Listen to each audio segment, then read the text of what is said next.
faithful.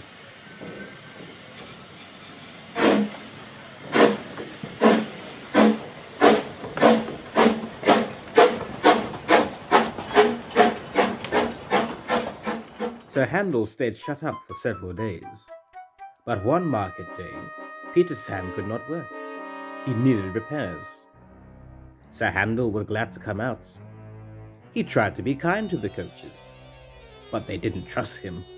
They were awkward and rude. He even sang them little songs, but it was no use. It was most unfortunate, too, that Sir Handel had to check suddenly to avoid running over a sheep. "He's bumped us," screamed the coaches. "Let's pay him out." The coaches knew that all engines must go carefully at a place near the big station, but they were so cross with Sir Handel that they didn't care what they did. They surged into Sir Handel, making him lurch off the line.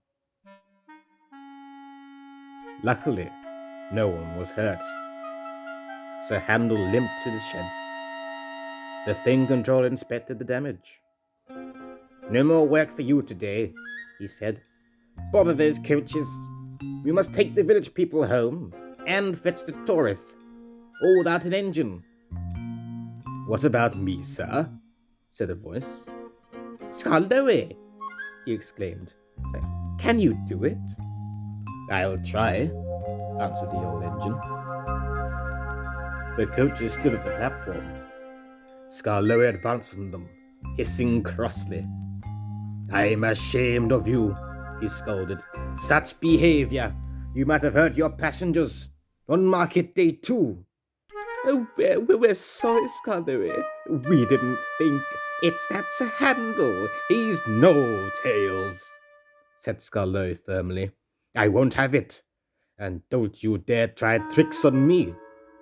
No, Skarloey. Of course not, Skarloey," quavered the coaches meekly. Skarloey might be old and have dirty paint, but he was certainly an engine who would stand no nonsense. His friends crowded round, and the guard had to shoo them away before they could start. Skarloey felt happy. He remembered all the gates and stiles where he had to stop, and whistled to his friends. The sun shone, the rails were dry.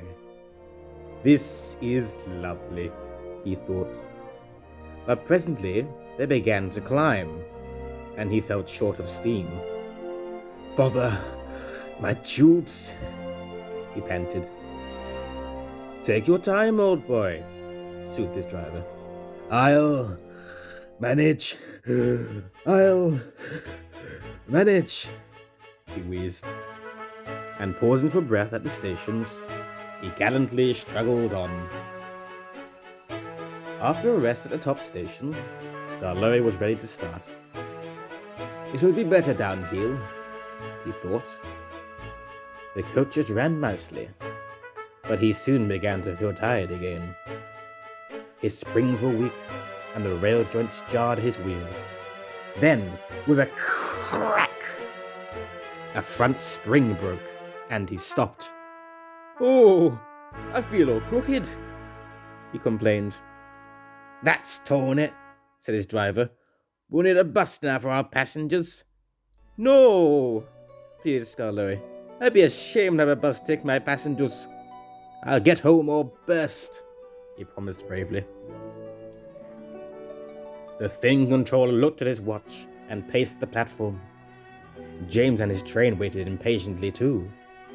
They heard a hoarse beep, beep. Then, groaning, clanging, and clanking, Skarloey crept into sight. He was tilted to one side and making fearful noises, but he plodded bravely on. "I'll do it! I'll do it!" he grasped between the cranks and groans. I have done it." And with a sigh, thankfully, he stopped where James was waiting. James said nothing. He waited for his passengers, and then respectfully puffed away. "You were right, sir," said Skarloey to the owner that evening. "Old engines can't pull trains like young ones." The owner smiled. "They can if they are mended, old faithful," he said, "and that's what will happen to you. You deserve it."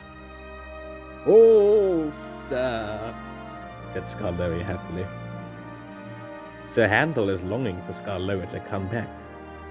He thinks Skarloey is the best engine in the world.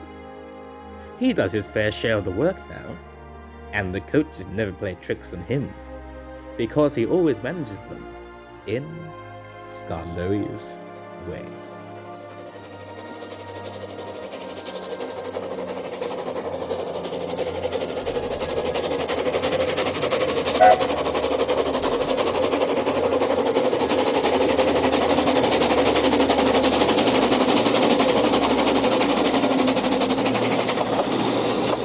If you have enjoyed these stories, you will enjoy a visit to the Talyllyn Railway at Tywyn in Wales.